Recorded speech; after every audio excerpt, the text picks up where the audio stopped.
प्रधानमंत्री नरेंद्र मोदी चुनावी जनसभाओं में लगातार कांग्रेस पार्टी पर निशाना साध रहे हैं।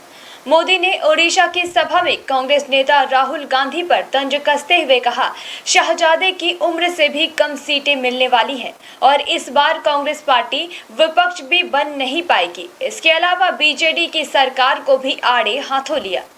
नरेंद्र मोदी ने कहा कि पिछले 5 साल में पूरी तरह से ओडिशा पर बाहरी लोगों ने कब्जा किया है। हमारा ये क्षेत्र किसानों और कुशल बुनकरों की धरती है। प्रकृति ने भी यहाँ सब कुछ दिया है, लेकिन बीजेडी की सरकार ने भात हांडी को खाली कर दिया है। सब कुछ बीजेडी के नेताओं की तिजोरी में चला गया है। मोदी ने जगन्नाथ मंदिर के प्रबंधन से जुड़ा एक संवेदनशील विषय देश और ओडिशा के सामने रखा है। उन्होंने कहा, जगन्नाथ मंदिर के श्री रत्न भंडार की चाबियां पिछले 6 साल से गायब है। श्री रत्न भंडार में अकूट धन दौलत है, लेकिन उसकी सही स्थिति सामने नहीं आ रही। ओडिशा सरकार श्री रत्न भंडार की जांच रिपोर्ट को सामने आने नहीं दे रही। बीजेडी सरकार पर आरोप लगाते हुए मोदी ने कहा, आखिर ओडिशा सरकार किसका हित साध रही है? यहाँ बरगढ़ में किसानों के खाते में किसान सम्मान निधि के 400 करोड़ रुपए पहुंचे हैं, लेकिन दुर्भाग्य है कि बीजेडी सरकार आपको धोखा देने का कोई मौका नहीं छोड़ रही। यहाँ 2200 रुपए के आसपास धान का समर्थन मूल्य है, लेकिन किसानों को 1600 के आसपास ही मिलते हैं। इसके अलावा मोदी ने रामलला को लेकर कांग्रेस को घेरा। उन्होंने कहा, एक आदिवासी बेटी और देश की राष्ट्रपति द्रौपदी मुर्मू जी रामलला के दर्शन करके आई, तो उसके दूसरे दिन कांग्रेस के एक बड़े नेता ने घोषणा की कि अब हम गंगा जल से धोकर राम मंदिर का शुद्धिकरण करेंगे। ये देश का, आदिवासी समाज का और माताओं बहनों का अपमान है। मैं चाहता हूं कि राष्ट्रपति द्रौपदी मुर्मू जी का अपमान करने वाली कांग्रेस की सभी सीटों पर जमानत जब्त होनी चाहिए। चाषी मानक विषय आलोचना करथिले। आज चाषी मानक पई उपहार नहीं के आछंती, ग्यारंटी नहीं के आछंती। नरेंद्र मोदी एबे एबे हमर प्रधानमंत्री महाशय ओडिशा रे निवेदन करले जे आपण माने आगुरु कांग्रेस को अवसर देले, बिजू जनता दल को अवसर देले। थरे मते भरोसा करंतु मु ओडिशा को देश रे 1 नंबर राज्य करबी, 1 नंबर राज्य। भाई भौणी माने नरेंद्र मोदी महाशय हमर प्रधानमंत्री, हमर नेता या को कहिला परे हमर प्रतिद्वंदी माने एठी कहिले नरेंद्र मोदी दिन रे स्वप्न देखुचंती। भाई भौणी माने मु बरगढ़ नागरिक बंधु मान को ये प्रश्न पचारिबा पई चाहे, ओडिशा रो नरेंद्र मोदी के प्रति भरोसा अच्छी ना नहीं? और आप जब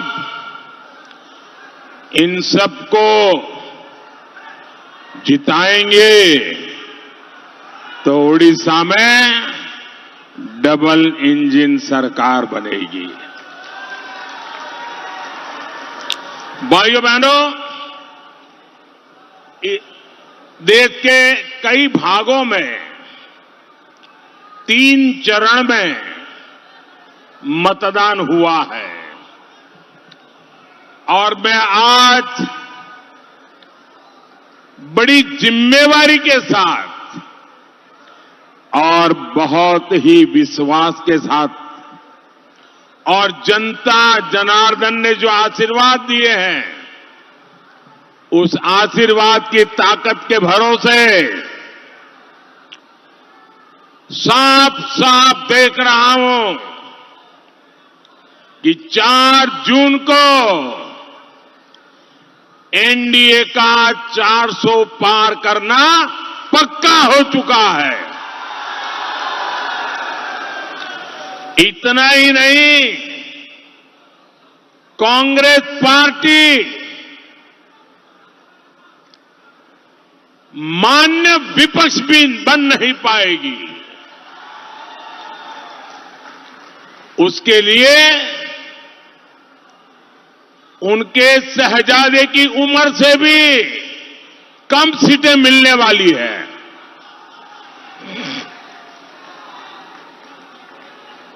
साथियों,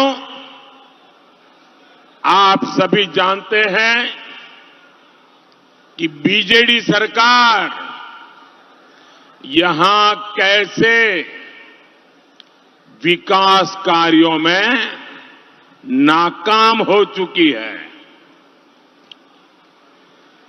आप मुझे बताइए, ये बीजेडी सरकार कौन चला रहा है भाई? ये बीजेडी सरकार कौन चला रहा है? कौन चला रहा है? आपको मालूम है ना, पूरी सरकार आउटसोर्स कर दी है।